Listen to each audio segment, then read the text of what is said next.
Ma'am क्योंकि ना मतलब ऐसा होता है ना कि क्वेश्चंस में ना कभी कभी होता है मैम समझ नहीं पाते हैं बट आंसर तो आता है। कभी कभी ऐसा हो जाता है ना मैम। हाँ तो ठीक है, it is all about practice people, it is all about practice. The more you practice, more you try to. ठीक है, हमसे भी अगर कुछ क्वेश्चंस आपको नहीं पूरे तरह से मिल पाए तो do one thing, try to go on Google and search कि प्रीवियस ईयर्स इनसे इन कॉन्सेप्ट पे, इन चैप्टर पे क्वेश्चंस दिखा दो। NEET questions on excretion chapter, NEET questions on circulation chapters, कितनी सारी अलग अलग वेबसाइट आती है, कितने सारे आते हैं। Keep on practising practising. कई बार तो एक ही कॉन्सेप्ट को तोड़ मरोड़ के अलग अलग वर्ड्स में भी उसी क्वेश्चन को पूछा जाता है। आपको पता तो होता है वो कॉन्सेप्ट, बट पता नहीं चलता कि अरे इसका मतलब ऐसे भी आप गलती कर देते हो। तो इस सब चीजों का आंसर यस सिर्फ प्रैक्टिस ही है। You will get it only by practice, nothing else. And आप लोग अगर हमारे साथ अप्रैल या जून से होते थे तो शायद हमारे पास काफी टाइम था, but we have started in September October, तो it's a big task for us also. तो डोंट वरी, बट 12th का जो होगा that would be with a very much more elaborated and detail manner. तो 12th will be really with a good way. चलो अभी start yes ma'am. करते हैं बच्चों। Yes ma'am. कौन सी 25 से कौन सा पेपर स्टार्ट हो रहा है Riya? You are talking about yes that क्या, मैम 25 फाइनल से एग्जाम क्या? शिवानी, अच्छा सभी को आ गया है सर ये ने डेट बताया है 25 से? नो मैम मुझे तो नहीं आया। कि ठीक है, बताएंगे ना धीरे धीरे, आज कल परसों में हफ्ते में चल जाएगा पता। ओके शिवानी, आपके इसमें क्या लिंक नहीं ओपन, क्या ओपन नहीं हो रहा है लिंक शिवानी? मुझसे एक बार अलग से मैसेज कर देना Shivaji, I will help you with your problem after the class. Please text me, I will help you. चलो अभी मुझे क्लास स्टार्ट कर दो बच्चों, लेट्स फोकस। हमने कल तक क्या किया था, हमने सारे फंक्शंस देखे थे ट्यूब्यूल्स के। मतलब जो नेफ्रॉन होता है, नेफ्रॉन का कौन सा वाला हिस्सा क्या क्या सिक्रीशन कराएगा, उसके बारे में हमने देखा था। एंड यूरिन फॉर्मेशन भी हमने देखा था। कहाँ लिखूं मैं इसको, I just write it here. Urine formation में हमने देखा था about 3 processes. Who can tell me 3 processes for urine formation? 3 आधे किसी को मैकेनिज्म सिर्फ पढ़ के नहीं आएगा ना बच्चा, मैं हर बार रिपीट करते नहीं बैठ सकती, सिलेबस आगे नहीं बढ़ेगा। यही पे लिखा है, ma'am see what are reabsorption और सिक्रीशन। सिंपल। ग्लोमेरुलर फिल्ट्रेशन पहला स्टेप था, then selective reabsorption and tubular secrete जो करते हैं, सिक्रीशन जो करते हैं। तो यही तो 3 स्टेप से हमने यूरिन फॉर्मेशन देखा था। एंड फिर हमने ये भी देखा था कि कौन से हिस्से हैं ट्यूब्यूल्स के और क्या क्या चीज वो अब्सॉर्ब करेंगे। मैक्सिमम अब्जॉर्प्शन वाटर का, न्यूट्रिएंट्स का, सारी चीजों का यहाँ से होता है। देन लूप में क्या क्या चीजें होगी, एंड डीसीटी एंड सीटी क्या करेगा, कौन सी चीज को अब्सॉर्ब करेगा, जैसे potassium, sodium, hydrogen ions, chlorine ions, ये सारे आयंस। देन बाइकार्बोनेट आयंस भी होते हैं। ये सारी चीजें आयंस का सिक्रीशन। सिक्रीशन या एब्जॉर्प्शन का मतलब क्या था, मैंने बताया था। रीअब्जॉर्प्शन मतलब क्या, कि अगर ट्यूब्यूल में से कुछ भी ऐसा न्यूट्रिएंट जो चाहिए है वो जा रहा है, उनको हम वापस से बॉडी में लेते हैं। एंड सिक्रीशन मतलब क्या कहा था, कि अगर आजू बाजू में जो पेरिट्यूबुलर कैपिलरीज वासा रेक्टा था, उनमें अगर कोई नहीं चाहिए, अनवांटेड चीजें रहती है, बाय मिस्टेक रह जाती है फिल्ट्रेट होना, तो वापस से उसको हम ट्यूब्यूल्स में डाल देंगे ताकि वो जाके यूरिन में मिक्स होके आगे बाहर चला जाए। तो that is what the work of selective reabsorption and tubular secretion is. ये पढ़ो 100 टाइम्स आई एम टेलिंग, वरना नहीं समझ में आएगा। ठीक है, तो ना वेरी इंपॉर्टेंट मैकेनिज्म, एंड बहुत ही कंफ्यूजिंग है, but let's make it very simpler to understand कि काउंटर करंट मैकेनिज्म क्या होता है। ये जो होता है ये फिल्ट्रेशन का कंसंट्रेशन मेंटेन करने के लिए किया जाएगा। काउंटर करंट का पहली बात उसका मतलब समझाती हूं मैं। उसके लिए आपको ना थोड़ा सा इस डायग्राम को ध्यान दो, मैं अलग से निकाल के भी दिखाऊंगी, but first of all pay attention here. देखो ये वाला डायग्राम देखो, फर्स्ट राइट साइड वाला, ये क्या है मेरा, ये नेफ्रॉन का डायग्राम है। ओके, नेफ्रॉन के डायग्राम में वी नो कि कॉर्टेक्स रीजन में कौन से वाले नेफ्रॉन के हिस्से आते हैं, एंड मेडुला वाले रीजन में जनरली लूप आएगा एंड सीटी वाला कलेक्टिंग डक्ट वाला हिस्सा आता है। अब और क्या बताना है हमको, यहाँ पे ये वाला कौन सा लूप है या कौन सा लिम्ब है, ये वाला कहता है डिसेंडिंग लिम्ब एंड ये वाला कहलाता है ascending limb of loop of Henle. अब इसके ही इर्द गिर्द में हमारी क्या होती है, पेरिट्यूबुलर कैपिलरीज। एंड ये पेरिट्यूबुलर कैपिलरी मतलब ये है, अगर हमारा इफरेंट आर्टेरियोल है, इसी की कैपिलरीज ऐसे घूम फिर के आती रहती है, राइट, इर्द गिर्द में होती है। तो इसका ही थोड़ा सा एनलार्ज्ड वर्जन यहाँ पे दिखाया है जो लूप को सराउंड करेगा, वासा रेक्टा।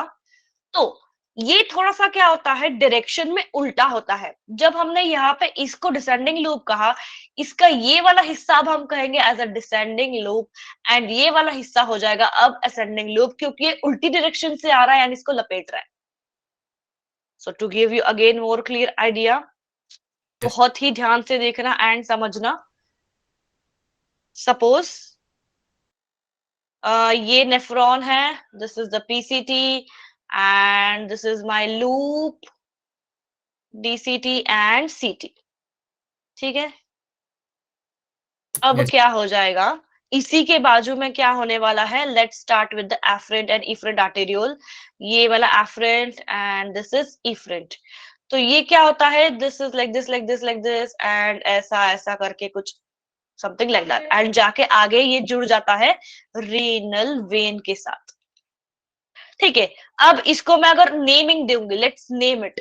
ये क्या था मेरा, येलो में क्या है बच्चा जी, येलो में जो है वो असेंडिंग लूप है, सॉरी डिसेंडिंग लूप है, किसका, नेफ्रॉन का। येलो में जो है ये नेफ्रॉन का डिसेंडिंग लूप है एंड ये असेंडिंग लूप है, किसका, नेफ्रॉन का।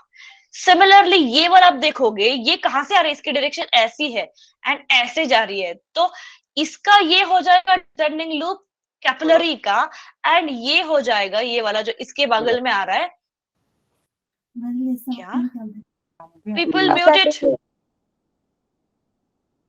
म्यूटेड, यस, ये हो जाएगा असेंडिंग लिम्ब। अगर इसी स्ट्रक्चर को मैं थोड़ा सा अच्छे से एनलार्ज करके अगर आजू बाजू में निकालने की कोशिश करती हूँ तो वह ऐसे दिखेंगे। येलो विल बी माय, अब मैं सिर्फ लूप निकाल रही हूँ, हेनले लूप को निकाल रही हूँ, पूरा वाला नेफ्रॉन नहीं निकालते हैं।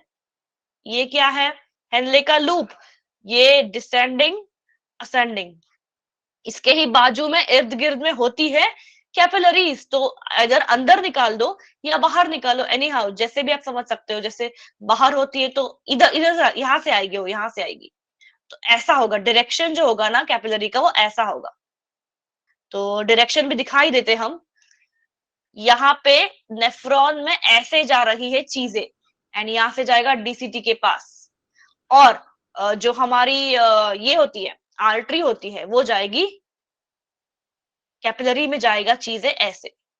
पहले डायरेक्शन को समझो एंड लोकेशन को समझो, क्या जाएगा कैसे जाएगा बताऊंगी मैं, ये समझे आप, is this clear? Yes ma'am. ये क्या है, इसका असेंडिंग लूप हो जाएगा, ये हो जाएगा डिसेंडिंग लूप।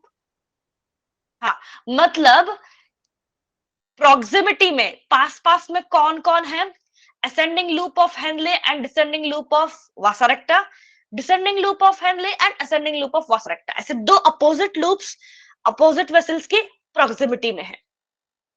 ओके, अब काउंटर करंट मैकेनिज्म क्यों कहा गया? पहली बात, अगर हम सिर्फ लूप की बात करते हैं, let's first understand only about loop. वासा रेक्टा को थोड़ा साइड में रख दो अब। तो काउंटर करंट का मेन ऑब्जेक्टिव क्या था, ये बच्चा वही डायग्राम है, देखो this is the same diagram जिसको मैंने निकाला है। ऑब्जेक्टिव क्या है, टू मेंटेन ऑस्मोलैरिटी, ऑस्मोलैरिटी को मेंटेन करना, क्योंकि किडनी क्या है, एक ऑस्मोरेगुलेटरी ऑर्गन है, बॉडी फ्लूइड्स में इलेक्ट्रोलाइट्स एंड वाटर को बैलेंस करने का काम है किडनी का। ओके, तो ये वाला काम ज्यादातर किसके कंधों पे सौंपा गया है, the juxtamedullary type of nephron. Now try to recall, हमने जो टाइप्स ऑफ नेफ्रॉन पढ़े थे बच्चा जी, कॉर्टिकल एंड जक्स्टामेडुलरी। कॉर्टिकल नाम से क्या पता चलता है कि इसका बहुतर हिस्सा कॉर्टिकल रीजन में आएगा किडनी के। तो अगर मैं इसको ही निकालती हूँ, again if I split this, see ये वाला हिस्सा ऊपर का क्या होता है, this is cortex region and ये मेडुला रीजन होता है, करेक्ट। तो कॉर्टिकल नेफ्रॉन्स मतलब कौन से, जहां पे लूप छोटा होता है, हेनले लूप जो होता है वो छोटा होता है, एंड वासा रेक्टा वहां पे होता ही नहीं है, मोर ओवर वो it is very reduced. But juxta medullary nephron जो हमने सेकेंड टाइप पढ़े थे, हमने किया है फर्स्ट क्लास में किया है हमने। सेकेंड टाइप में हमने क्या देखा बच्चा जी, वो सेकेंड टाइप में ऐसा लूप है जो डीप जाता है मेडुला में, तो वो वाले नेफ्रॉन्स अब काउंटर करंट कराते हैं। एंड हमने ये भी पढ़ा था कि वो नेफ्रॉन की संख्या बहुत कम है, 15 से 20% ही होते हैं ये। तो किडनी में इतने 15-20% का अब पता चला नेफ्रॉन का क्या काम, टू मेंटेन द ऑस्मोलैरिटी। सारे के सारे कॉर्टिकल नहीं है, सारे के सारे जक्स्टामेडुलरी नहीं है, क्योंकि किसी को तो बैलेंस मेंटेन करने के लिए रखना पड़ेगा इनटू द मेडुला रीजन।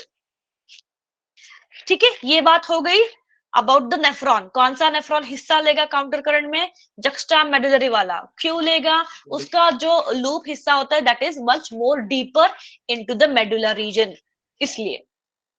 अब हमने फंक्शंस में पढ़ा था, going back to the functions of the tubules, उसमें हमने लूप में क्या पढ़ा था, अगर आपको याद है, मैंने हाइपरटोनिक हाइपोटोनिक ये भी पढ़ाया था। तब हमने ये पढ़ा था कि जो लूप वाला ये वाला हिस्सा है डिसेंडिंग वाला, ये ज्यादा होता है परमिएबल टू वाटर। ठीक है, इसको मैं यहाँ पे निकालूंगी इस तरफ से, मतलब ये वाटर को क्या कर सकता है, अब्सॉर्ब सॉरी बाहर निकाल सकता है। कहां से, ट्यूब्यूल में से, उस लूप में से। यहां से वाटर निकल गया तो यहाँ पे जो भी फिल्ट्रेट है वो कैसा हो जाएगा, कंसेंट्रेट हो जाएगा, क्योंकि हमने सोल्यूशन में से वाटर को निकाल दिया। Means now solution becomes concentrated, urine become will concentrated, correct. अब आगे चलते चलते क्या हो जाएगा, ये वाला असेंडिंग लूप वाला जो हिस्सा है ये निकाल देगा सोल्यूट को बाहर, मतलब सोडियम आयन, NaCl आयंस, मतलब सोल्यूट को बाहर निकाल रहा है। तो अब क्या हो जाएगा, फिर से यहाँ पे आते आते डाइल्यूट हो गया, हाइपोटोनिक हो गया, है ना। कहाँ पे, ये वाला सोल्यूशन हो गया ना डाइल्यूट अब। Yes ma'am. तो ये बैलेंस था, ये क्या था, बैलेंस था इन बिटवीन द लूप्स। तो यहाँ पे फ्लो कैसा था, अपोजिट।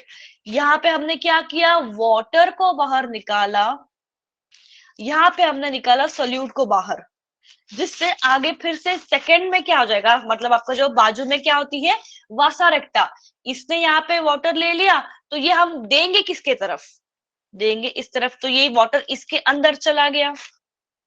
एंड जब यहां से हमने NaCl दिया, ये NaCl गया कहाँ पे, इसके अंदर। तो जब डिसेंडिंग लूप वासा रेक्टा का NaCl को एक्सेप्ट करेगा, मतलब एब्जॉर्ब करेगा, नीचे चलते चलते चलते चलते जब वो असेंडिंग की तरफ आ गया, वो फिर से बन गया डाइल्यूट, क्योंकि जो बाजू का था लूप उससे उसने वाटर को ले लिया। तो लूप में वाटर एंड NaCl कुछ ऐसा जा रहा है इन दिस डायरेक्शन, ये वाला जा रहा है in this direction, that's why counter current. Opposite direction में सॉल्ट एंड वाटर का बैलेंस का मेंटेन करना। Again to give you a more great idea, देखो डायग्राम में देखो, अगर मेरे डायग्राम से ज्यादा अच्छे से समझ में नहीं आया हो, ये वाला लूप क्या था हमारा, this was our ascending loop. Ascending descending चलो छोड़ दो अगर कंफ्यूज हो रहा है, इस वाले से लूप से देखो आप, पोटेशियम, सोडियम, NaCl, हम सारे चीजों को क्या कर रहे हैं, बाहर निकाल रहे हैं। एंड ले कौन रहा है उसको, बाहर निकाल के हम उसको कहीं तो पास ऑन करेंगे ना, तो पास ऑन कर रहे हैं किसको, वासा रेक्टा को। सो दिस इज वासा रेक्टा। तो ये वाली चीज वासा रेक्टा क्या करेगी, उसकी डायरेक्शन कैसी है, इस तरफ है, तो आगे जा रही है। एंड जब यहाँ पे आएगी तो ये वाले लूप ने पानी को निकाला था, तो ये पानी ले लेगी।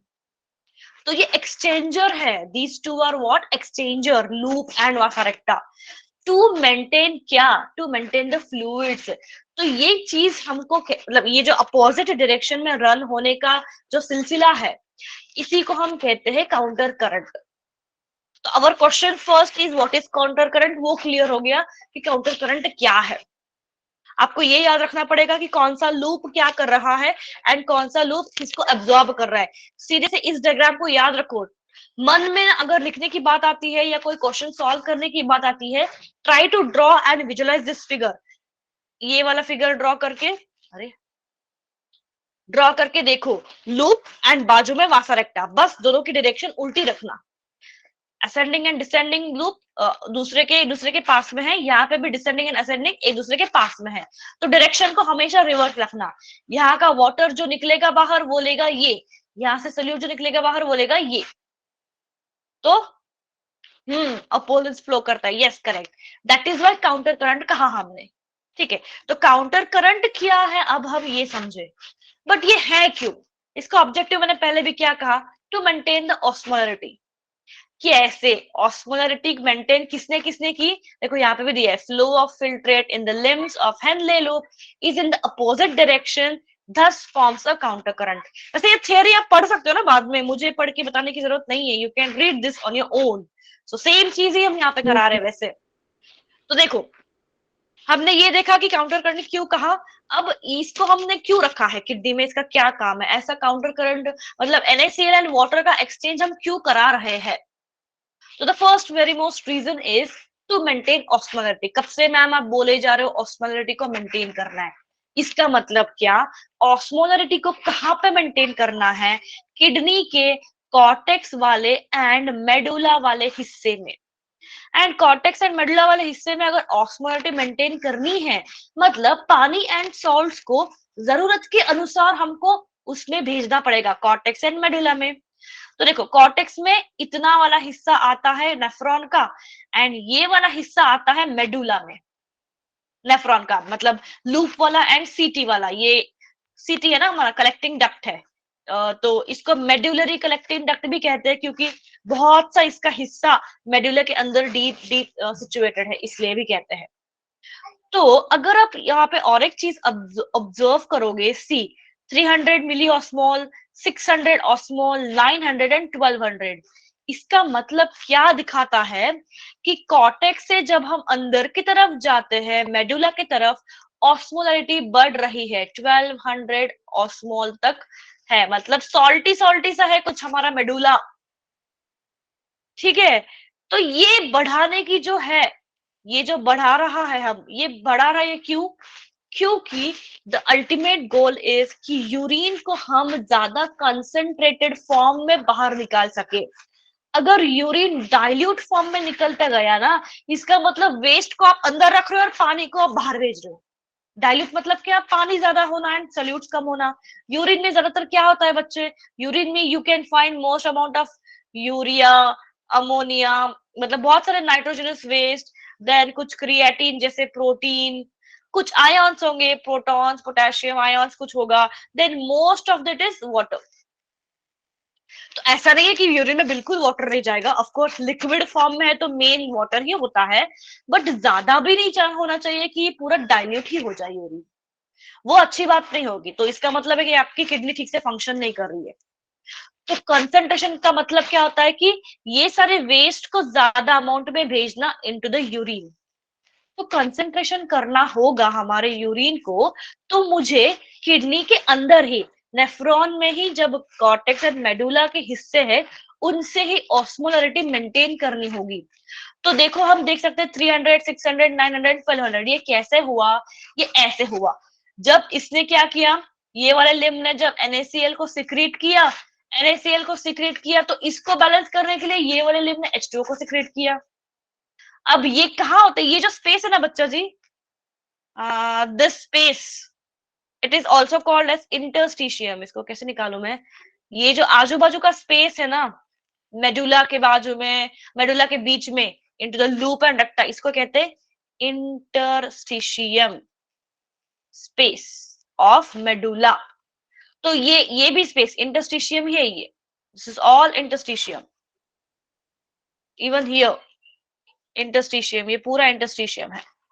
तो जब मैं कह रही हूँ कि ये जो स्पेस में आ रहा है, तो स्पेस में आके वापस से लेगा कौन, वापस से लेगा ये वाला बाजू में जो होता है उसके वासा रेक्टा वो। तो जब हम NaCl एंड H2O का ट्रांसपोर्ट कराते रहते हैं कॉर्टेक्स में, तो उसका कुछ 300 मिली ऑस्मोल तक होता है, बट जब तक हम मेडुला के अंदर डीप तक आते हैं तो ट्रांसपोर्ट कराते हम क्या करेंगे, जो हमारी वासा रेक्टा होती है वो बहुत चालाक होती है, ऑस्मोलरिटी मेंटेन करने के वास्ते वो क्या करेगी, वाटर को मैंने क्या दिखाया था यहाँ पे, वाटर वो अंदर लेता है, तो जितना बाहर छोड़ेगा ना वाटर, उतना पूरा अंदर लेगा नहीं वो। सी, इसने जो वाटर पूरा बाहर छोड़ा, मान लो 10 मॉलिक्यूल छोड़ा, इसने लेते वक्त पूरा 10 मॉलिक्यूल लिया नहीं, थोड़ा कम लिया, ताकि यहाँ पे मैं 12 ऑस्मोल तक मोलरिटी को मेंटेन कर सकूं। ये अगर नहीं समझ में आ रहा है कि ऑस्मोलिटी कैसे मेंटेन हो रही है, लिव इट, एटलीस्ट अंडरस्टैंड कि सॉल्ट एंड वाटर का जो ट्रांसपोर्ट हो रहा है in the loop and in वासा रेक्टा, वही ये 1200 ऑस्मोल को मेंटेन करता है। एंड 1200 ऑस्मोल मेंटेन होना जरूरी है ताकि वाटर का हम मैक्सिमम एब्जॉर्प्शन कर सके, क्योंकि यहाँ से वाटर निकल के कहा जा रही है, वासा रेक्टा में ही तो जा रही है। एंड वासा रेक्टा क्या है? ब्लड की कैपिलरी है, आगे जाके रीनल वेन को जुड़ेगी एंड पूरा हमारे बॉडी में चली जाएगी। मतलब हमने वाटर को अब्सॉर्ब कर लिया एंड सोल्यूट कॉन्सेंट्रेटेड फॉर्म में हमने यूरिन की तरफ भेज दिया।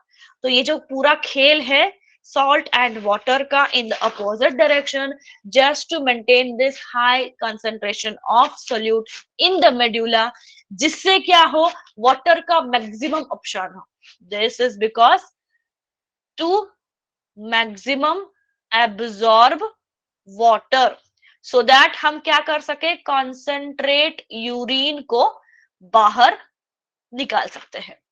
अगर हम वाटर को ऑब्जर्व नहीं कर पाए, अगर हमारे इसके बाजू में जो वासा रेक्टा है, वासा रेक्टा ने देखो अगर वाटर को वापस लिया नहीं ना बच्चा जी, ऐसे लेके ये कहाँ जाएगी, रीनल वेल के पास जाएगी, मतलब बॉडी में वापस से ये डाल देगी, तो हमारे यूरिन में फिर ज्यादा वाटर ज्यादा लग जाएगा, जिसकी वजह से क्या हो जाएगा, urine dilute. And urine dilute होना is not a good thing, अच्छी बात नहीं है। यूरिन को कंसेंट्रेटेड होना मतलब वेस्ट ज्यादा से ज्यादा बॉडी में जाने का ज्यादा इंपॉर्टेंस होता है। तो ये थी एक बात NaCl की और वाटर की। तो जैसे जैसे NaCl कंट्रीब्यूट करता है टू मेंटेन ऑस्मोलिटी, क्योंकि ऑस्मोलिटी हमको बढ़ानी है, तो कभी कभी ना NaCl कम पड़ जाता है अपनी ताकत लगाने में, अपने खुद को अक्यूमुलेट करने में इन दिस स्पेस, ये इंटरस्टिशियम स्पेस में हमको बहुत सारे सोल्यूट्स को डाल के रखना है। तो कभी कभी इसका साथ देने आ जाता है और एक खिलाड़ी जो है यूरिया। कहाँ लिखूं मैं, यहाँ पे लिख देती हूँ, यूरिया। तो अब आप मुझसे ये क्वेश्चन पूछोगे कि मैम यूरिया को तो हम बाहर भेजना चाहते हैं, फिर यूरिया को हम यहाँ पे इंटरस्टिशियम स्पेस में क्यों भेज रहे हैं? क्योंकि यूरिया भी ऑस्मोलिटी को मेंटेन करने में मदद करेगा। मैं ये नहीं कह रही हूँ कि पूरा का पूरा यूरिया कर लो absorb, no, few amount, just so that, जैसे हम कुछ हमारे पास अगर कुछ 2-4 बच्चे अगर 2-4 पैसे हमने अगर जोड़ के रखे आज, तो ऐसा तो नहीं होता ना कि आज के सारे पैसे मैंने खर्च कर लिए, 2-4 पैसे मैं बचा के रखती हूँ ताकि आगे कुछ खर्च कर दूं। सिमिलरली यूरिया मुझे ऑफकोर्स टॉक्सिक है, वेस्ट है, रखना नहीं है बॉडी में, बट थोड़ा सा अमाउंट, कुछ few amount has to be transported back to the medulla. मतलब हमने यहाँ से वापस से ये मेडुला वाले हिस्से में ना यूरिया को डाल दिया, सो दैट यहाँ पे थोड़ा सा हम 1200 तक सोल्यूट का कंसंट्रेशन बढ़ा सके। इससे क्या हो जाएगा, ये वाली जो है हमारी वासा रेक्टा, ये ज्यादा से ज्यादा पानी अब्सॉर्ब करने लग जाएगी।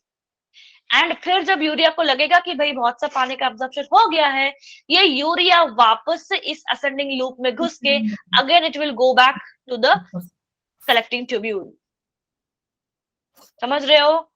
सम part of urea in this diagram also देखो, यहाँ पे क्लियर नहीं है, हाँ यहाँ पे क्लियर है, देखो यूरिया का कुछ पार्ट हम कलेक्टिंग ट्यूब्यूल से इस स्पेस में डालते हैं ताकि मुझे यहाँ पे 1200 ऑस्मोल तक सोल्यूट का कॉन्सेंट्रेशन बना के रखना है, सो दैट मैं वाटर को नेफ्रॉन से ज्यादा अब्सॉर्ब करूं।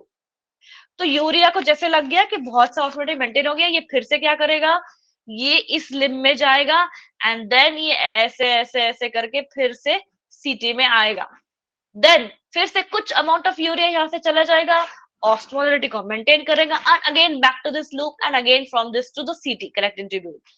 तो ये अगेन साइकिल जो है, दिस इज अ साइकिल, ये यूरिया की साइकिल है from collecting duct to the descending loop, collecting duct to the descending loop, ये चलता रहेगा, ये साइक्लिंग चलता रहेगा। कुछ ही हम फिर से बता रही हूँ, only some part of urea from the collecting duct of the medullary region आ जाएगा मेडुला रीजन में, इंटरस्टिशियम स्पेस में। Interstitium is what? बीच में का स्पेस, मेडुला के बीच में के जो स्पेसेस होते हैं उनको, स्पेस को हम कहते हैं इंटरस्टिशियल फ्लूइड या इंटरस्टिशियम स्पेस। क्यों? To maintain this osmolarity. फिर जब लगेगा कि अब वापस से इसको भेजना पड़ेगा इनटू द लूप, तो वह इसमें आएगा, क्योंकि ये वाला लूप का हिस्सा ना परमेबल नहीं है यूरिया को, ये यहाँ से परमिट नहीं कर देगा, यूरिया को अंदर आने नहीं देगा, तो उसको घुसने के लिए सिर्फ ये एक ही रास्ता बचता है। ये थिन भी है सेगमेंट थोड़ा सा, तो यहाँ से वो वापस अंदर आएगा, एंड देन अगेन फिर से लूप ऑफ मतलब ascending loop, descend, DCT and CT, it will go on doing this.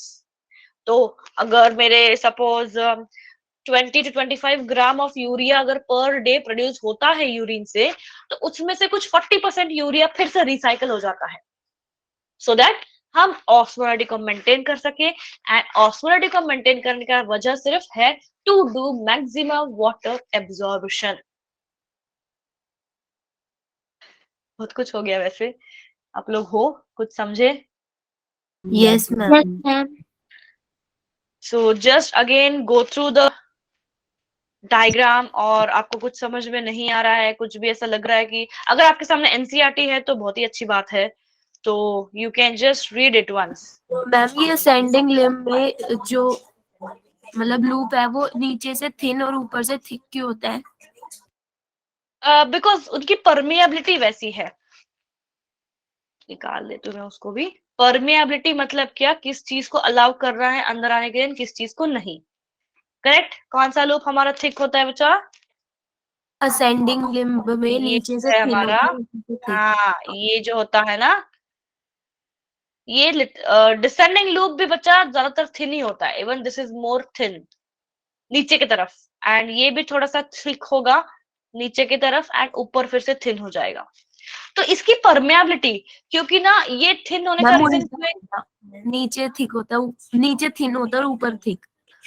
नहीं बच्चा, सी, अरे हाँ मैंने वासा रेक्टा निकाल दिया गलती से।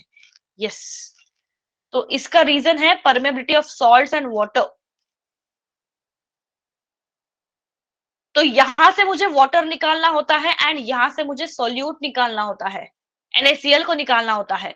तो सोल्यूट को निकालने के लिए हम इसको थिन रखते हैं। फिर से मैंने गलती से थिन लिख दिया क्या? क्या हो रहा है आज? नो मैम ये सही है। मेरा लैपटॉप स्ट्रक हो रहा है।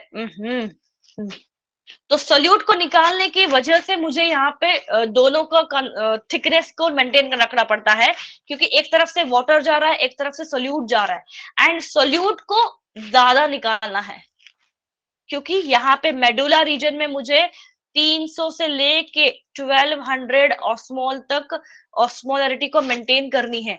तो सोल्यूट को जितना ज्यादा हो सके हम उतना बाहर भेजेंगे इनटू द इंटरस्टिशियम, एंड पानी को इसके बाजू में जो हमारी वासा रेक्टा आएगी, ये पानी को एब्जॉर्ब करती है इस वाले हिस्से में। तो ये क्या करेगी, 10 मॉलिक्यूल अगर पानी के निकाल रहे तो कुछ 7 से 8 ही मॉलिक्यूल अंदर लेगी, ज्यादा यहाँ पे रख देगी, तो कि वो आगे जाके यहाँ पे इधर चले जाए। तो ये एक उनका बैलेंस मैकेनिज्म है to keep a thick and thin. और एक बात भी क्या होता है ना, ये वाला हिस्सा बच्चा, ये वाला हिस्सा अलाउ करेगा यूरिया को आने के लिए, बट इसके आगे के हिस्से जो है, मतलब हमारा ascending loop, DCT and CT, ये वाला ना यूरिया को अलाउ ही नहीं करता अंदर आने के लिए। मतलब इस वाले देखो, this will not allow urea to enter. तो यूरिया यहाँ से बाहर तो निकलेगा, बट अगर उसको वापस से घुसना है ना तो उसको यहीं पे आना पड़ेगा, ये वाले सेगमेंट में। That is only where it is permeable. तो जब हम बोलते हैं कि भाई सिर्फ ये वाला सेगमेंट वाटर को ही परमिएबल है, तो ये तो सही है, बट समटाइम्स ये यूरिया को भी अलाउ कर देता है चुपके से आने के लिए, ताकि उसका रिसाइकलिंग बना रहे। तो the thick and thin segment का reason is only for the permeability of salts and water, that's it, और कोई रीजन नहीं है इसका। क्योंकि अल्टीमेट ना ये जो इतना हिस्सा है ना, see this part is coming into the inner medulla, ये बहुत मेडुला के डीप जा रहे हैं हम, एंड इनर मेडुला ही में ही मुझे इतनी हमको ऑस्मोलरिटी मेंटेन करनी है। ऊपर के कॉर्टेक्स रीजन में चाहे कुछ भी हो चल जाएगा, नीचे के रीजन में मुझे 1200 का मेंटेन करना ही पड़ेगा। वरना पूरा सॉलिड सॉल्यूट एंड वाटर का इम्बैलेंस होने लग जाएगा, एंड देन फिर kidney failure, diluted urine and many more complications will start to happen. तो ये सारा खेल सिर्फ इसको मेंटेन करने के लिए है।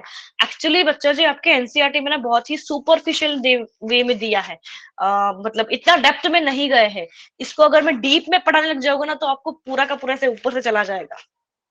तो that's why I am trying to put it in very simple words. इतना भी शायद नहीं होगा एनसीईआरटी में, एक बार पढ़ के देखना बाद में भी कि ये इतनी ऑस्मोलैरिटी मेंटेन होती है। तो ये जब जैसे जैसे ट्रांसफर होते जाएंगे, कभी NaCl को एब्जॉर्ब करो, कभी वाटर को, कभी NaCl को, कभी वाटर को, ऐसे करते करते कॉर्टेक्स से जब लूप में पहुंचेगा मेडुला में, तब तक सोल्यूट बहुत एब्जॉर्ब करके रखेंगे हम। एंड अगर कहीं कम भी पड़ गया तो यूरिया कम्स इनटू पिक्चर कि भाई ऑस्मोलैरिटी कम पड़ रही है एंड मुझे अब जाना पड़ेगा बचाने के लिए मेडुला वाले हिस्से को। एंड वो यहाँ पे कुछ देर रहेगा ताकि वहां पे थोड़ा सा ऑस्मोलैरिटी बना रहे, एंड फिर लगेगा कि वापस चले जाए तो इस वाले हिस्से में आ जाएगा।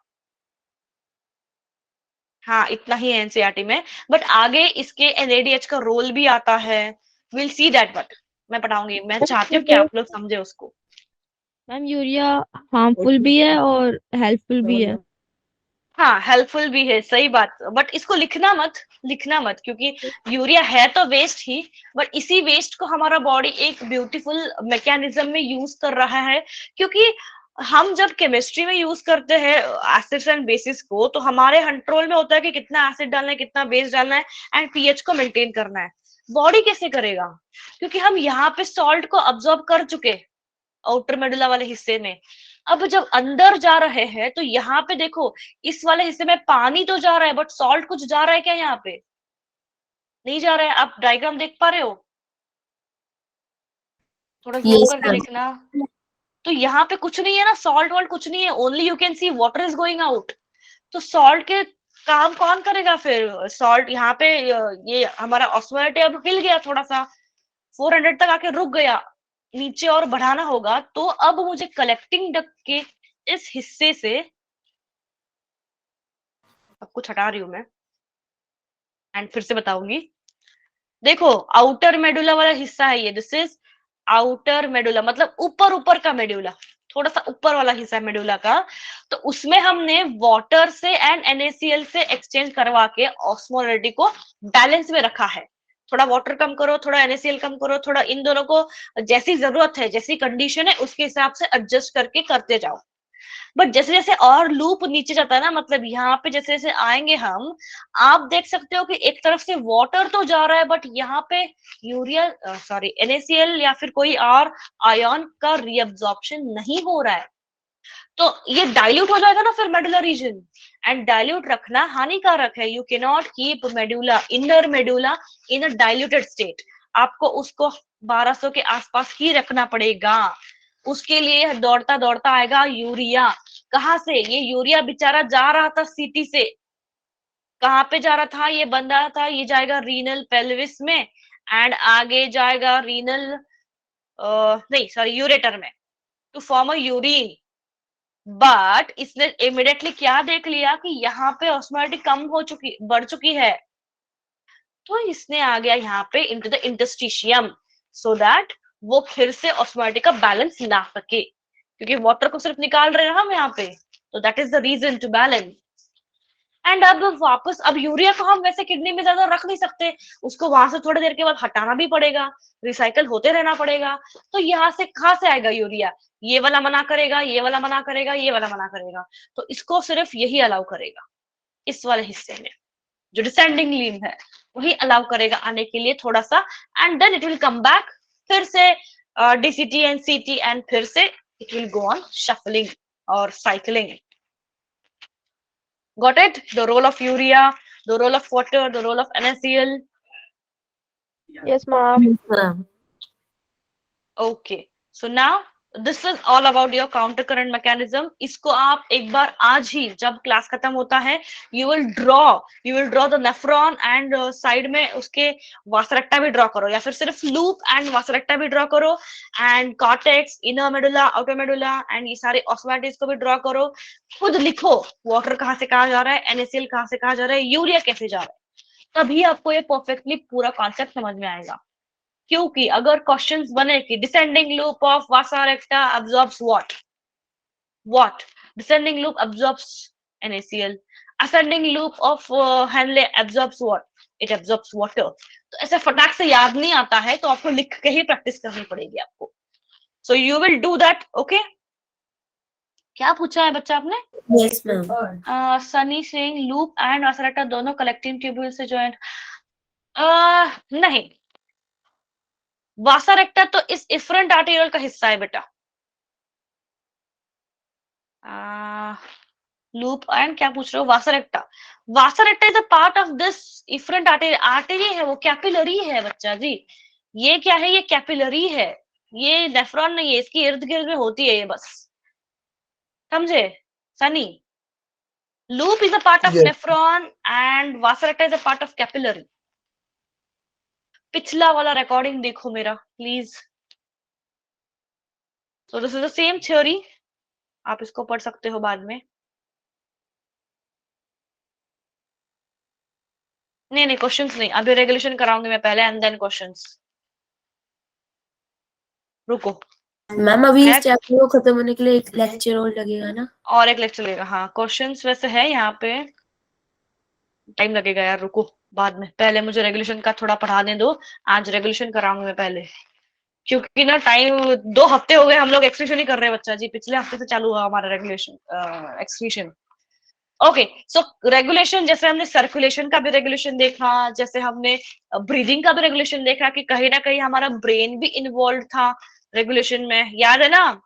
हाइपोथैलेमस, रिदमिक सेंटर ब्रीदिंग में. फिर सर्कुलेशन में भी हमने देखा था कि मेडुला रीजन जो होता है, मेडुला ऑब्लोंगेटा ब्रेन का, हाँ अब मेडुला नेफ्रॉन का नहीं, मेडुला ब्रेन का, तो वो सर्कुलेशन को भी मेंटेन करता था, पंपिंग रेट को हार्ट के. तो वैसे ही किडनी का भी एक रेगुलेटरी फंक्शन है, किस हिसाब से हम किडनी को अगर कुछ गड़बड़ होती है, किडनी के जीएफआर में अगर गड़बड़ हो जाता है, या उनके ऑस्मोटिक बैलेंस में कुछ गड़बड़ होती है, पानी ज्यादा सीक्रेट होने लग गया यूरिन में, या पानी कम सीक्रेट होने लग गया, हर चीज का कुछ ना कुछ रेगुलेशन होगा. तो पहला रेगुलेशन होता है, या पहला टाइप का रेगुलेशन है हाइपोथैलेमस में. हाइपोथैलेमस क्या है? आपके ब्रेन का हिस्सा है, फोर ब्रेन का हिस्सा है. ओके तो ये हाइपोथैलेमस, इसमें भी न्यूरो हाइपोफाइसिस करके एक हिस्सा आता है. It's a part, neuro hypophysis, it's a part of hypothalamus. ये क्या करता है? It will regulate the hormonal feedback involve. जैसे क्या हो जाएगा, इनिशियली अगर बॉडी सेंस कर लेती है कि बॉडी के फ्लूइड्स का पीएच में गड़बड़ है, जितना ब्लड में पीएच होना चाहिए, जितना प्लाज्मा का होना चाहिए, जितना यूरिन का इन बिटवीन 4 to 8 गिरता है. 4 pH to 8 pH के बीच में यूरिन का जनरली होता है पीएच. वेरी करेगा, आप जैसे आपने बहुत कम पानी पी लिया, बहुत ज्यादा पानी पी लिया, उसके ऊपर वो वेरी करेगा पीएच, थोड़ा सा नहीं वेरी करता है, फिक्स रहेगा ऐसा नहीं होगा, इट विल वेरी. तो ये जैसे ही फ्लूइड में थोड़ा सा इम्बैलेंस होने लग गया ना, फ्लूइड वॉल्यूम में एंड आयोनिक कॉन्सेंट्रेशन में, ये सेंस कर लीजिएंगे कुछ खास रिसेप्टर्स, एंड ये रिसेप्टर्स क्या करेगी? एक्टिवेट कर देगी आपके हाइपोथैलेमस वाले हिस्से को ब्रेन में. इसने सीधा जाके आदेश दे दिया एडीएच हार्मोन या vasopressin, it is called as anti diuretic या वैसोप्रेसिन. तो नाम से आपको क्या पता चलता है? एंटी डायूरेटिंग मतलब क्या? ऐसा हार्मोन जो क्या करेगा? रीअब्जॉर्प्शन का कराएगा वाटर, मतलब वाटर बहुत ज्यादा जा रहा है in, let's go back to kidney. यहाँ पे ये क्या करेगा? एडीएच हार्मोन आके इन ट्यूब्यूल्स के ऊपर एक्ट करेगा, डीसीटी के ऊपर एंड सीटी के ऊपर, एंड क्या बोलेगा कि भाई आपने बहुत डाइल्यूट यूरिन बनाया है, जिसके वजह से बॉडी फ्लूइड का पीएच जो है वो गड़बड़ हो चुका है. तो आपको अब क्या करना पड़ेगा? वाटर को एब्जॉर्ब कर लो भाई, वरना बॉडी का पीएच हिल रहा है, बॉडी के अंदर के फ्लूइड जो है, बाकी के फ्लूइड्स, उसका पीएच हिल रहा है, क्योंकि किडनी इज ऑस्मोटरी ऑर्गन, तो ऑस्मो रेगुलेशन यही करेगा. तो हमको यूरिन को अब क्या करना पड़ेगा? और कॉन्सेंट्रेट करना पड़ेगा. और कॉन्सेंट्रेट करना मतलब क्या? और वाटर को अंदर खींचो. तो इनिशियली जब सिर्फ ये वाला हिस्सा वाटर को खींच रहा था ना, अब ये वाले भी वाटर को क्या करने लग जाएंगे, एब्जॉर्ब करने लग जाएंगे। एक्चुअली ये तो वाटर को एब्जॉर्ब करते नहीं है, बट एडीएच का आदेश हुआ है under the influence of anti diuretic और वैसोप्रेसिन हार्मोन, अब वाटर को हम एब्जॉर्ब करेंगे ताकि यहाँ पे मोर कॉन्सेंट्रेटेड यूरिन को हम पास कर सके। ये क्या था, पहला रेगुलेशन का पार्ट था। अगर बॉडी फ्लूइड्स का पीएच हिल चुका है तो ये हार्मोनल वाला पार्ट था। एक हार्मोन होता है, इसके बारे में ना बच्चा जो लास्ट आपका केमिकल कंट्रोल है ना, उसमें भी फिर से आएगा ये, तो उधर भी हम वही चीज देखेंगे, अगेन द सेम थिंग, कि कैसे एडीएच के आदेश के ऊपर हमने वाटर को रीअब्सॉर्ब किया है। तो ये वाला चीज ना बहुत बार जब आप कोई समर सीजन में जाते हो, जब बॉडी समर में नहीं, विंटर सीजन में जब बॉडी क्या करती है, बहुत पानी का लॉस कराने लग जाती है in the form of urine. ऐसा होता है ना, विंटर में ठंड की वजह से बहुत यूरिन लग जाती है किसी किसी लोगों को, तो दैट इज बिकॉज एडीएच ने क्या कर दिया है, आदेश कर दिया है, that is the reason. So ऐसा होता है वाटर का absorption, because ADH is making the nephron to absorb water. And then कब तक एब्जॉर्ब होगा ये, जब तक बॉडी फ्लूइड का कंसंट्रेशन जो है नॉर्मल ना आए तब तक। कब तक, until this is the normal is been achieved.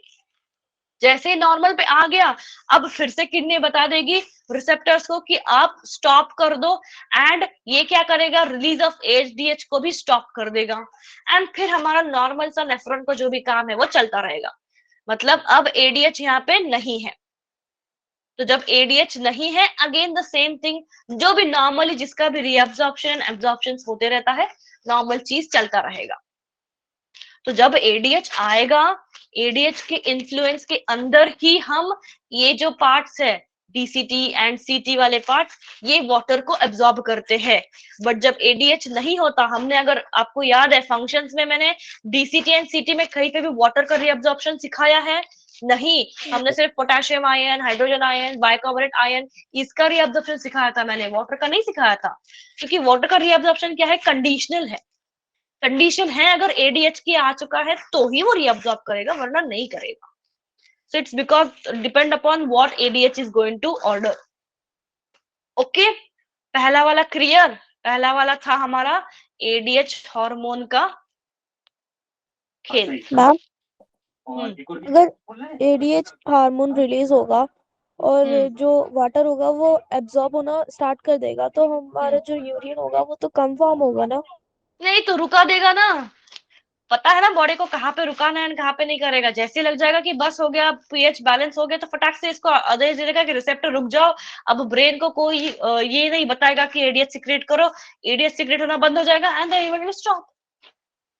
इसको रेगुलेशन ही तो कहते हैं। सी हम हमारे पास गैस का भी जो रेगुलेटर होता है, ऑन एंड ऑफ करना, मीडियम पे रखना, लो फ्लेम पे रखना, हाई फ्लेम पे रखना, किसके कंट्रोल में है? आपका जो रेगुलेटर है, जो नॉब है गैस का, उसके कंट्रोल में है। तो जैसे मुझे लगता है कि बहुत तेज हो गया गैस, कम कर दो, उसी को तो रेगुलेशन कहते हैं। रेगुलेशन मतलब क्या, जैसे फैन का भी स्पीड कम ज्यादा कर सकते हो या मीडियम रख सकते हो, तो ये रेगुलेटर ही सिस्टम है। कम ज्यादा करना ये एडीएच के ही अंडर है। एडीएच को लगेगा कि बस बहुत हो गया, बहुत ज्यादा भी अगर वाटर ले लिया हमने तो यूरिन ही फॉर्म नहीं होगा, यूरिन हो जाएगा सॉलिड। फिर अब सॉलिड यूरिन तो होता नहीं है, तो ऐसा बहुत भी नहीं करेगा वो, उतना ही जितना लगता है उतना ही करेगा। It is so intelligent, you know, हमारे जैसे थोड़ी है वो, इंटेलिजेंट है। बॉडी की खूबसूरती देखो, बॉडी को पता चलता है कि क्या करना है। हाँ करेक्ट सनी। ओके, तो स्विच ऑफ भी हो जाएगा जैसे ही बॉडी का फ्लूइड एंड वॉल्यूम नॉर्मल पे आता है ना, तो सारे ऑस्मो रिसेप्टर्स मतलब क्या, ऐसे रिसेप्टर्स जो ऑस्मोटिक फ्लूइड्स को सेंस करते हैं, जो सूंघ लेते हैं, वो क्या कर देंगे, सप्रेस कर देंगे, एडीएच को रिलीज को रुका भी देंगे, तो रुक भी जाएगा। ऐसा नहीं कि कंटिन्यूस एडीएच कराएगा। समझे मुस्कान? Yes ma'am. और एक चीज एडीएच करेगा, दैट इज बिकॉज इसको हम क्या कहते हैं, वैसोप्रेसिन भी कहते हैं। इसका मतलब क्या होता है, to constrict the blood vessels. Constrict मतलब क्या, अगर मेरी इतनी डायमीटर है मेरी आर्टरी की, तो एडीएच ने आके क्या कर दिया, इसको थोड़ा सा दबा दिया, छोटा कर दिया थोड़ा सा, मतलब कुछ प्रेशर लगा दिया यहाँ पे और यहाँ पे, तो वो थोड़ी सी दब गई। इसके वजह से क्या हो जाएगा, यहाँ से जो ब्लड प्रेशर है वो तेजी से जाने लगेगा, क्योंकि यहाँ के हमने दबा दिया है, तो छोटे से जगह से हम वो फास्ट फास्ट जाने की कोशिश करेगा, जिसके वजह से BP will increase. And BP increase हो गया तो जीएफआर भी क्या हो जाएगा, इंक्रीज। अब जीएफआर आपको याद आ गया, हमने तब पढ़ा था जब हमने ग्लोमेरुलर फिल्ट्रेशन पढ़ा था, जक्स्टा मेडुलरी अपैरेटस पढ़ा था, तब भी मैं filtration, amount of filter. Correct, 1 minute में कितना ml फिल्ट्रेट बनता है। तो अगर किडनी को ऐसा लगा कि 125 ml नॉर्मली बनना चाहिए ना, 125 ml पर मिनट, अगर इतना नहीं बनता है, अगर ये ड्रॉप हो जाता है कहीं पे, तो एडीएच भी फिर से काम में आएगा। वो क्या करेगा, बाहर की जो भी आर्टरीज है हमारी किडनी के बाहर की, उनको थोड़ा सा प्रेशराइज कर देगा, जिसके वजह से और तेजी से ब्लड को हम फ्लो करा देंगे towards kidney. And efferent arteriole, मतलब ये स्पेसिफिकली अगर एफरेंट आर्टेरियोल है मेरी, उसके ऊपर अगर प्रेशर इंक्रीज हो गया, मतलब अब वहां से बहुत ज्यादा ब्लड फ्लो हो रहा है, मतलब ये फिर से क्या हो जाएगा, अगेन नॉर्मलाइज हो जाएगा। ये हमने first step of urine formation में भी देखा था। बस वहां पे कौन करता है ये, हमने तब वहां पे मैंने सिर्फ इतना ही पढ़ाया था कि रेनिन क्या करेगा, रेनिन करेगा जीएफआर को इंक्रीज। बट रेनिन जीएफआर को इंक्रीज कैसे करेगा, तो with the help of ADH. तो रेनिन एंड एडीएच दोनों भी ऐसा ही काम करते हैं, दोनों भी वैसोकॉन्स्ट्रिक्टर का ही काम करते हैं। वैसोकॉन्स्ट्रिक्शन, वैसो मतलब वेसल्स, कॉन्स्ट्रिक्शन मतलब थोड़ा सा उनको दबाना, कॉन्ट्रैक्ट करना। ओके, तो रेनिन एंड एडीएच का काम थोड़ा बहुत सेम ही है। मैम मतलब ये दोनों एक साथ काम करेंगे? डिपेंड करता है कौन पहले सिक्रीट हो रहा है, कौन पहले एक्टिवेट हो रहा है, डिपेंड करता है। सी देयर आर बैकअप मैकेनिज्म है। पहले तो जक्स्टामेडुलरी रेनिन को एक्टिवेट करके देखेगा, अगर रेनिन से काम हो नहीं पा रहा है तो एडीएच को एक्टिवेट कर लो, क्योंकि भाई ये काम ज्यादा कर नहीं पा रहा है और थोड़ी मेहनत चाहिए, तो एडीएच को एक्टिवेट करेगा फिर, ऐसा इट्स मैम अगर दोनों को मेन पर्पस, तो जैसे रेनिन का तो ये अगर जीआरएफ रेट कम होगा तो, और हाँ ये जो एडीएच था हाँ हार्मोन है, हाँ मेन पर्पस है जब फिल्ट्रेट ज्यादा बनेगा। हाँ, ऑस्मोटिक बैलेंस को मेंटेन करना होगा, वाटर का रीअब्जॉर्प्शन करेगा, ये पानी और खींचेगा अंदर बॉडी के। तो that's what I am telling ना, अगर रेनिन का काम वहां पे कम पड़ रहा है तो ही वो एडीएच को इंटीग्रेट करेगा, या तभी वो काम में आएगा। ऐसा नहीं कि हमेशा एडीएच आना ही चाहिए, not necessary that every time you need. अगर थोड़े से ही प्रेशर से काम बन जाता तो रेनिन काम चला लेगा। सी सेम चीज है, अगेन रेनिन वाला ही हम पढ़ाएंगे, अब मैं वही पढ़ा रही हूँ फिर से अब, कि वहां पे रेनिन एग्जैक्टली कैसा करता था जेजीए अपैरेटस में। बहुत ही खूबसूरत पॉइंट है बच्चा, ध्यान से सुनोगे ना तो आपको डेफिनेटली याद हो जाएगा। एंड मैं ये पढ़ा के जाने वाली हूँ, जो भी क्लास छोड़ेगा ना उसको ये मिस हो जाएगा, so don't leave the class, it's very important and interesting both. तो देखो ये वाले हिस्सा जो है जेजीए, मतलब वही सेम चीज जहाँ पे हमने क्या किया था, ये बोमन कैप्सूल था, फिर ये पीसीटी, ये लूप एंड डीसीटी, कभी कभी डीसीटी का कुछ हिस्सा ऐसे बोमन कैप्सूल के पास आ रहा था। I'll go back to make you remember। ये देखो यहाँ पे सम पार्ट ग्लोमेरुलस के पास में आता है कुछ डीसीटी का हिस्सा। तो ये जो एफरेंट आर्टेरियोल है, ये एफरेंट आर्टेरियोल एंड आप देख रहे हो, और डीसीटी का पार्ट थोड़ा सा पास में आ गया है, they are coming in close contact. ऐसा ही होता है एक्चुअली नेफ्रॉन, बट हम सिखाते हैं और ऐसे स्ट्रेट निकालते हैं। But most of the nephron, specially juxta medullary nephrons, ये नेफ्रॉन्स जो होते हैं ना मेडुला में ज्यादा डीप जाने वाले, ये नेफ्रॉन्स ऐसे होते हैं कि जिनके डीसीटी एंड ग्लोमेरुलस ऐसे पास पास में होंगे। उसका रीजन है टू मेंटेन जीएफआर। तो वही मैं फिर से आप डिटेल में देखेंगे हम कि ये क्या करेंगे exactly. So let's first read and I will tell you once again, don't worry. तो जीएफआर गिर गया, हमने ये पहले भी देखा है, जीएफआर गिर गया, जेजी सेल्स हो गए एक्टिवेट। कहीं पे भी समझ में नहीं आएगा ना, इमीडिएटली रोक देना बच्चा जी। ये था glomerulus, then efferent arteriole, efferent arteriole, ये ग्लोमेरुलस का ऐसे ही पीसीटी डीसीटी लूप, एंड ये लूप के बाद का DCT and CT. So now where the thing is happening, things are happening here. Afferent arteriole, ये afferent arteriole and DCT के बीच में अब चीजें चल रही है, तो ये वाले हिस्से को मैं क्या कहूंगी, JGA, juxtamedullary apparatus. इसको हमने पहले भी देखा है, JGA नहीं, juxtaglomerular apparatus, not medullary, glomerular apparatus. तो अब क्या होगा, जैसे ही एफरेंट आर्टेरियोल से ब्लड फ्लो हो गया कम, ब्लड फ्लो कम होने की वजह से इसकी किसको भनक लग गई, इसको लग गया, पता चल गया DCT को कि अरे JFR तो 125 ml आ नहीं रहा है, तो रिलीज कर दो रेनिन को। रेनिन एक बहुत बड़ा गेम खेलता है भाई। रेनिन सिर्फ अकेला एक्टिवेट नहीं होगा, रेनिन करेगा कन्वर्ट एंजियोटेंसिनोजन को इनटू, इसको मैं लिखती हूं अब, जैसे ही JFR फॉल हो गया, इसका मतलब एफरेंट आर्टेरियोल ने क्या किया, ब्लड फ्लो को कम कर दिया है, blood has become low.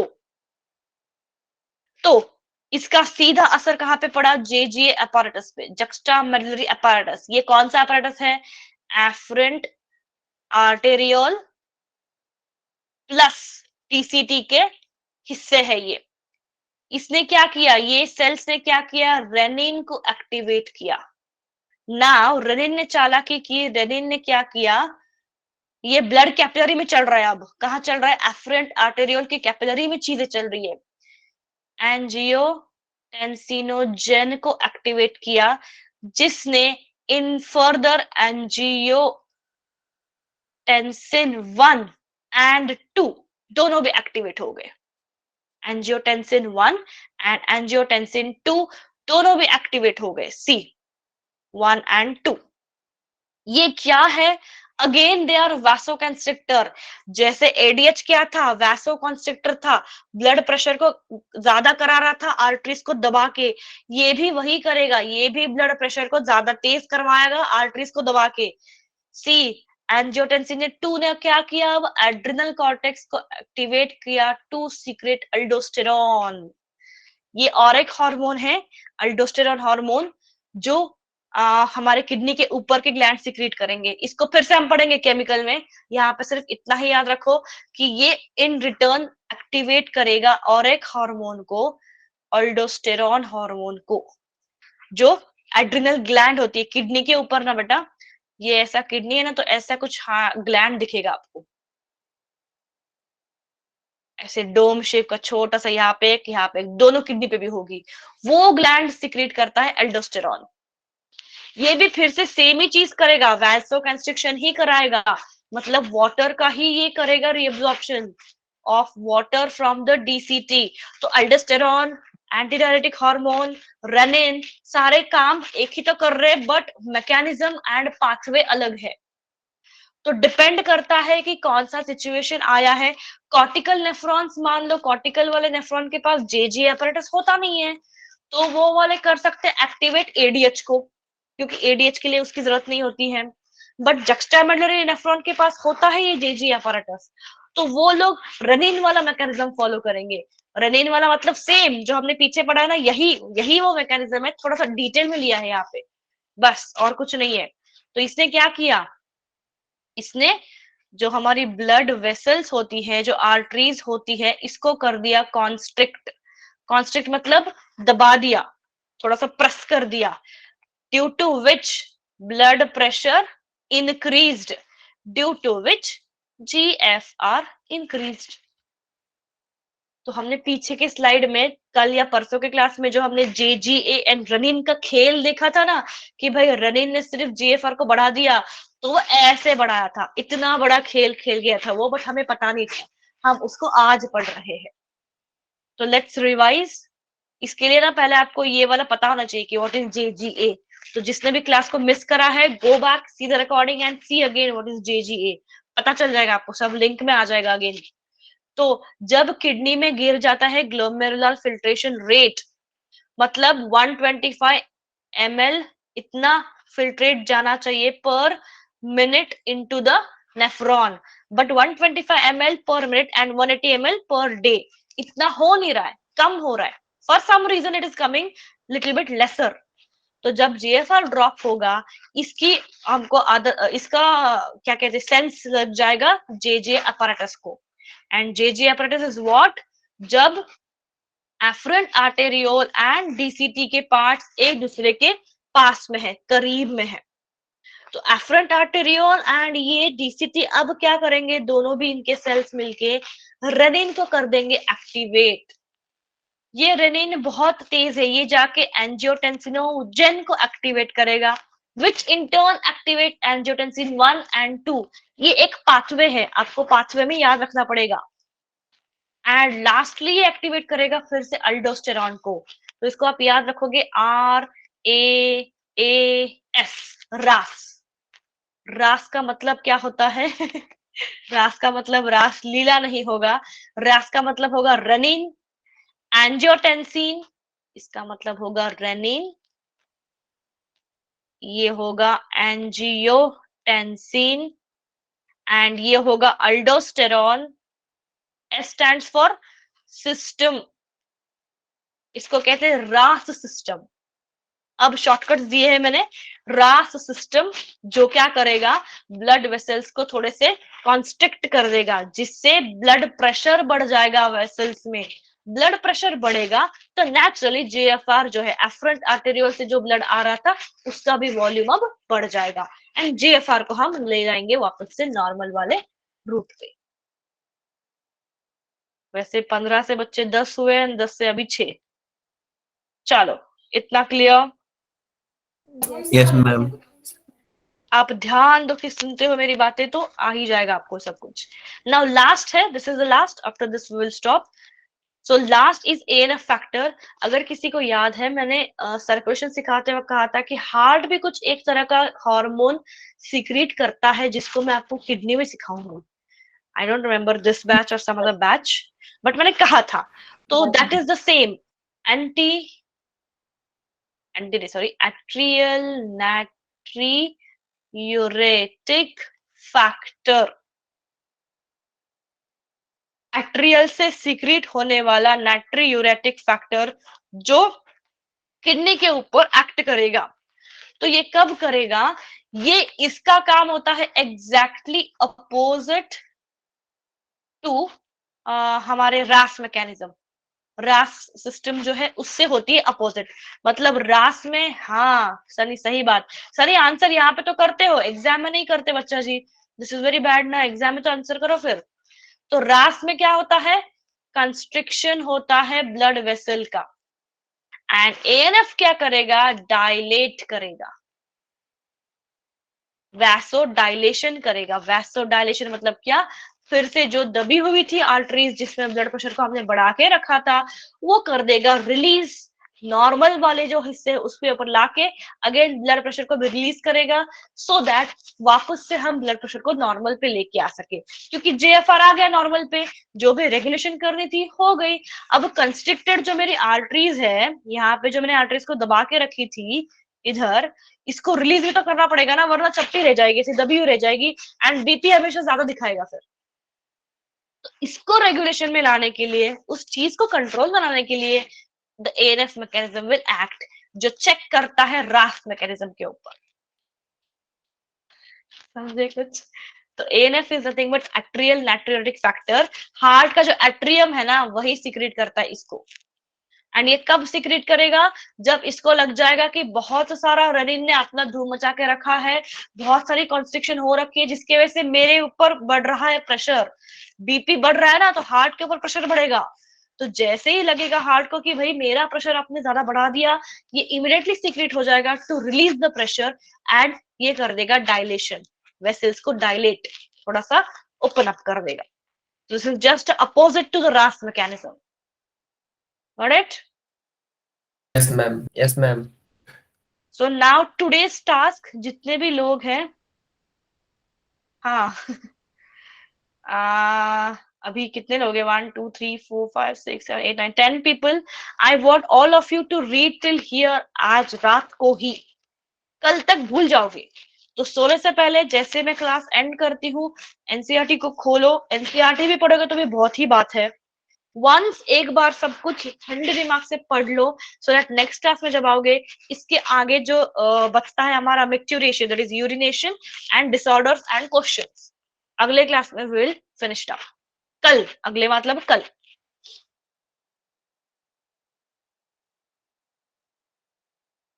Okay मुस्कान, ठीक है, Okay, ma'am. Please do this and all the boys.